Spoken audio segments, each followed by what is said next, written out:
नबी बनकर। हजरत ईसा का मर्तबा जनाब मेहदी से अफजल है, लेकिन जिसकी इब्तिदा में हजरत ईसा नमाज पढ़ेंगे वो इमाम मेहदी की जात है। अब जब इमाम मेहदी नमाज पढ़ाएंगे, अरे ये उम्मत मोहम्मदिया की शान है। कोई कहते हैं हम नबी की तरह, अरे नबी का बेटा कितनी शान वाला है, और वो भी कौन सा? सबसे आखिरी आने वाला इमाम। इमामत की इब्तिदा मौला अली से हुई और इमामत की इंतहा इमाम मेहदी पर। नबी के घर में इमामत है, हुसैन आजम के घर में इमामत है। ये इमामों का खानदान है। सबसे आखिरी इमाम बनकर इमाम मेहदी आएंगे, नमाज पढ़ाएंगे। इधर नमाज मुकम्मल होगी कि 30,000 यहूदियों को लेकर काना दज्जाल मस्जिद के दरवाजे पे खड़ा होगा। अब काना दज्जाल जब आएगा तो हजरत ईसा अलैहिस्सलाम की सांस से, ऐसे आप सांस लेंगे तो आपकी सांस की बरकत से दज्जाल पिघलने लगेगा और लड़ाई होगी, जमकर लड़ाई होगी, खूब लड़ाई होगी। ऐसी लड़ाई होगी अल्लाह अकबर कि यहूद मारे जाएंगे। आका अलैहिस्सलाम की हदीस है कि अगर यहूदी किसी पत्थर के पीछे छुपा होगा तो पत्थर मुसलमान को कहेगा, ए मुसलमान इधर आ, मेरे पीछे यहूदी छुपा, इसको कत्ल करिए, बहुत दिनों से हंगामे कर रहे थे। यानी उस वक्त तो पूरा माहौल उनके खिलाफ होगा, यहूदी कुचले जाएंगे। बैतुल मुकद्दस पर इस्लाम का परचम लहराएगा। इस्लाम का परचम इमाम मेहदी और जनाब ईसा लहराएंगे और काने दज्जाल को बैतुल मुकद्दस के करीब एक गांव है छोटा सा, जो आज भी मौजूद है, वहां पर दज्जाल कत्ल किया जाएगा, जहन्नम रसीद होगा और उसके बाद फिर इमाम मेहदी बैतुल मुकद्दस को इस्लाम की राजधानी बनाएंगे, इस्लामी राजधानी। चूंकि मदीने मुनव्वरा के अंदर जलजले भी आएंगे तो जितने मुनाफिकीन होंगे वो सब भाग जाएंगे और दज्जाल के साथ हो जाएंगे, और जो मोमिनीन होंगे वो इमाम मेहदी के साथ आ जाएंगे। और फिर आपका पाया तख्त राजधानी बैतुल मुकद्दस, जो आज यहूदियों के कब्जे में है, इसराइल के कब्जे में, वहां इस्लाम का परचम लहरेगा और वहीं पर इमाम मेहदी रहेंगे। फिर ये होगा चीन, हिंदुस्तान, पाकिस्तान, टर्की और इस तरह से दुनिया के जितने ममालिक पर काफिरों की हुकूमत थी, वह उनसे हजरत ईसा अलैहिस्सलाम और इमाम मेहदी मिलकर, दोनों मिलकर जंग करेंगे और यहां भी भेजेंगे अपनी अफवाज को और आलमी सतह पर जंग होगी। जब इमाम मेहदी आएंगे आलमी सतह पर वो जंग करेंगे, यानी पूरी दुनिया में आलमी जंग होगी।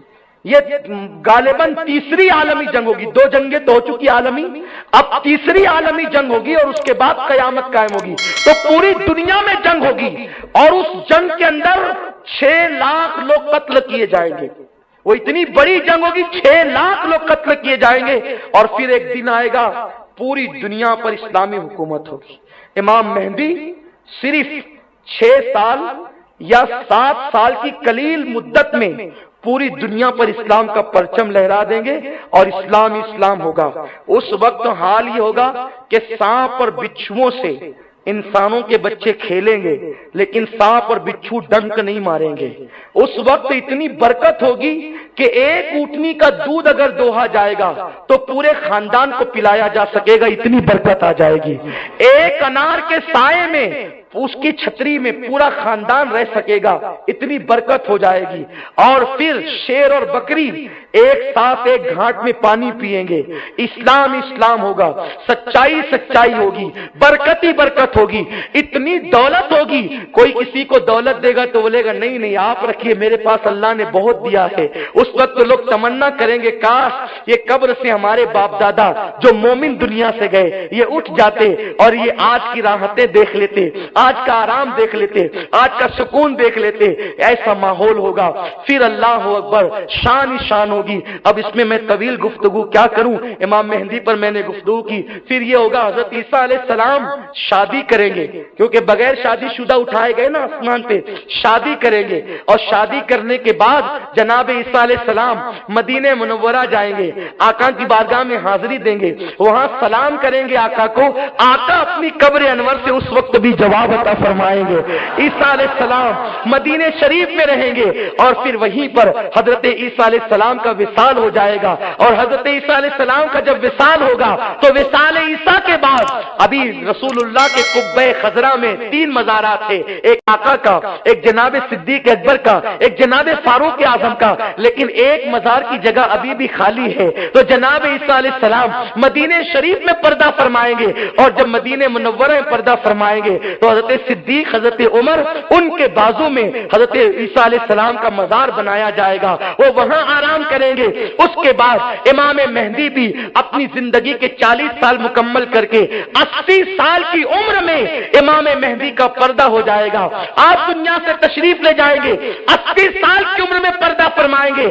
آپ کے پردہ فرمانے کے بعد پھر دھیرے دھیرے ایسے ہی حالات ہوں گے، پھر اسلام دھیرے دھیرے گھٹتا جائے گا، مسلمان گھٹتے جائیں گے، اور ایک وقت آئے گا کہ یمن کی طرف سے، توجہ فرمائیے اختتام ہے، یمن کی طرف سے ایک ٹھنڈی ٹھنڈی خوشبودار ہوا چلے گی جو اہل ایمان کے بغل کے اندر سے نکلے گی، اور جتنے مومن ہوں گے ان سب کا انتقال ہو جائے گا۔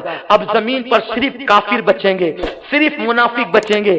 اس وقت یہ بھی ہوگا، میرے آقا فرماتے ہیں مدینے منورہ کی بستی ختم ہو جائے گی، آقا علیہ السلام کا روضہ اٹھا لیا جائے گا، کعبۃ اللہ اٹھا لیا جائے گا۔ جب کفر ہی کفر عام ہوگا تو حضور کا روضہ اٹھ جائے گا، کعبۃ اللہ اٹھا لیا جائے گا، اور پھر قرآن کے حروف بھی اٹھا لیے جائیں گے۔ لوگ رات کو سوئیں گے قرآن دیکھتے ہوئے، اور جب صبح کو اٹھیں گے تو کاغذ ہوگا، قرآن کے الفاظ نہیں ہوں گے، قرآن اٹھا لیا جائے گا، اور پھر گندگی ہی گندگی، اتنا گناہ ہوگا، اتنی برائی ہوگی کہ جس کو بیان نہیں کیا جا سکتا۔ ہر طرف شرک، ہر طرف زنا، ہر طرف شراب، ہر طرف عیاشی۔ اس کے بعد پھر وہی حالات میں ایک وقت ایسا آئے گا کہ ایک سریلی آواز دھیرے دھیرے اٹھے گی، اور پھر وہ چنگاڑ بن جائے گی، اسی کو سور کہتے ہیں۔ ستارے ٹکرائیں گے، آسمان پھٹے گا، زمین میں زلزلے آئیں گے، زمین اتھل پتل کر دے گی۔ اذا زلزلت الارض زلزالها واخرجت الارض اثقالها وقال الانسان ما لها يومئذ تحدث اخبارها بان ربك اوحى لها۔ یہ حالات قرآن بیان کرتا ہے۔ ثم کلا سیعلمون، ثم کلا سیعلمون، قرآن مقدس نے کہا الہاکم التکاثر حتی زرتم المقابر، کلا سیعلمون ثم کلا سیعلمون، قرآن مقدس سے کہتا ہے وہ ساتھ آنے والی ہے۔ اللہ اکبر، یہ کیفیت ہوگی۔ اور زمین جس وقت زلزلے زمین میں آئیں گے، ستارے آپس میں ٹکرائیں گے، زمین سے بڑے بڑے کئی گنا بڑے ستارے ہیں، جب ستارے ٹکرائیں گے تو جو گاون اونٹنیاں ہوگی ان کا حمل ضائع ہو جائے گا، لوگوں کے کان پھٹ جائیں گے، لوگوں کے سینے پھٹ کر کے کلیجے باہر کو آئیں گے۔ اس طریقے سے وہ چنگاڑ ہوگی اور قیامت آئے گی، لیکن قیامت جو آئے گی وہ صرف کافروں پر آئے گی۔ ایک مومن بھی جب تک زمین کے اوپر رہے گا قیامت قائم نہیں ہوگی۔